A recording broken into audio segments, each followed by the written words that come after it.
What's up everyone, Ethan here. This past Christmas I visited Busch Gardens, Tampa for the first time, and I was very impressed with their coaster collection. With that in mind, I will be ranking all 9 of the coasters currently operating at the park, based on my experience riding them. Before I start, just a disclaimer that Iron Gwazi won't be on this list, since it isn't open to the public yet. But because it's an amazing looking RMC, it would most likely top my list whenever I ride it. So let's get started. Here are my top 9 roller coasters at Busch Gardens, Tampa. At number 9, we have the Zero Kiddie Coaster at the park, Air Grover. This is a clone of Grover's Alpine Express at Busch Gardens, Williamsburg, and it's a solid kiddie coaster.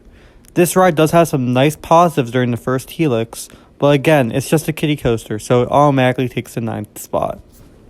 In 8th place is the Mack Rides Wild Mouse Sand Serpent. With its lateral-filled hairpin turns and its tiny drops, this ride feels like your typical Wild Mouse. While I do prefer Spinning Mice over this ride, Sand Serpent still exceeded my expectations since I knew people who rode a clone of this and said it was the most uncomfortable coaster experience ever. So when I got off after a smooth ride on this, I felt relieved. Solid addition for the families. At number 7, we have the best themed coaster in the park, Cobras Curse. This is a Mack Ride spinning coaster, and while the theming on the ride is top-notch for a Busch Gardens park, the overall ride didn't really impress me. The ride is a small route that didn't really affect me until the backward section, when I started to feel nauseous towards the end of the ride. I'm also disappointed I did not get any spinning on my only ride, which meant I spent the last 2/3 of the ride facing backwards. This ride proves that theming doesn't always get you good thrills. Next up at number 6, we have Shikra, the B&M Dive Coaster. This is the last B&M dive credit I need in the United States. Well, before Emperor opens at least. And I think it's my least favorite dive coaster of the 3 I rode. Griffin has the surprise airtime moments, Valraven has the cool 0-0 and a longer layout, but Shikra just felt kind of bland. The drop was still amazing and the one inversion was cool, but I got off the ride thinking, that was it? One positive I took away from this ride, however, is that it was my favorite ride to film while at the park, with great angles of the drop and the splashdown. I feel bad for all the Shikra fanboys, but unfortunately it is my least favorite extreme coaster in the park, and my least favorite dive coaster. Sorry y'all. Starting off the top 5, we have Cheetah Hunt. This ride definitely has the most intriguing layout of the rides here, with 3 awesome launches, cool twists and turns, and a hang time filled inline twist. I also love how it feels like you're a cheetah running through the savannah when you're on this ride. But I'm sure you may all be wondering why it's at my number 5 spot in the park. One word. Restraints. I hate these restraints. The lap bar was bulky and it stapled me as I went through the ride layout. And as a tall dude, the hard plastic shoulder restraints dug into my shoulders for most of the ride, leading up to the point where I wanted to get off because of how uncomfortable it was. Maybe if I ride again someday, hopefully I don't get stapled and maybe I'll enjoy it more. At the number 4 spot, we have the most surprising ride in the park for me, and that is Scorpion, a Schwarzkopf Looper.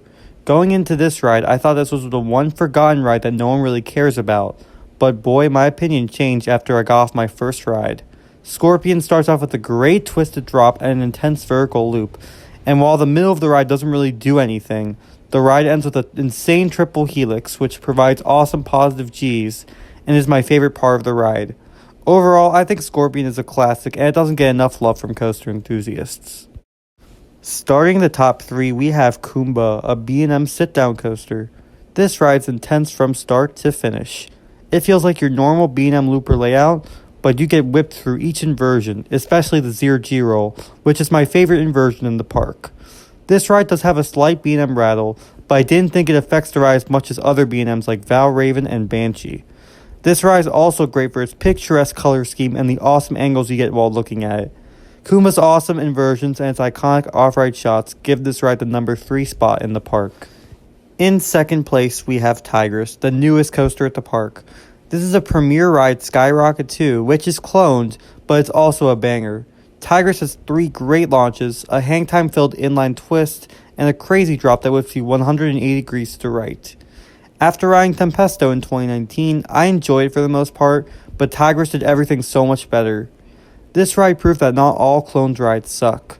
I hope we can get more Skyrocket 2s in the future and less free spins. And at the number 1 spot, we have Mongu, the B&M invert. This is the only coaster I rode more than once, and that's because I love this ride more than any other ride in the park. Montu has 7 awesome inversions, and while that's the same amount as Kuma, Montu is much smoother, and the trenches you go through enhance the experience so much more. Besides maybe Batman the Ride, I think Montu is the smoothest B&M invert I've ridden, and I also think it's the most whippy out of the 5 I've ridden. If there was only one ride I could go on at Busch Gardens Tampa, it would definitely be Montu. With that, I want to bring this topic to you. What are your favorite coasters at Busch Gardens Tampa?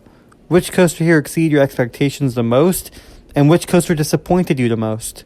Make sure you like this video and comment your opinions below. Make sure you also subscribe to this channel for more Boiler Coasters content. Thank you guys for watching this video, and I will see you next time.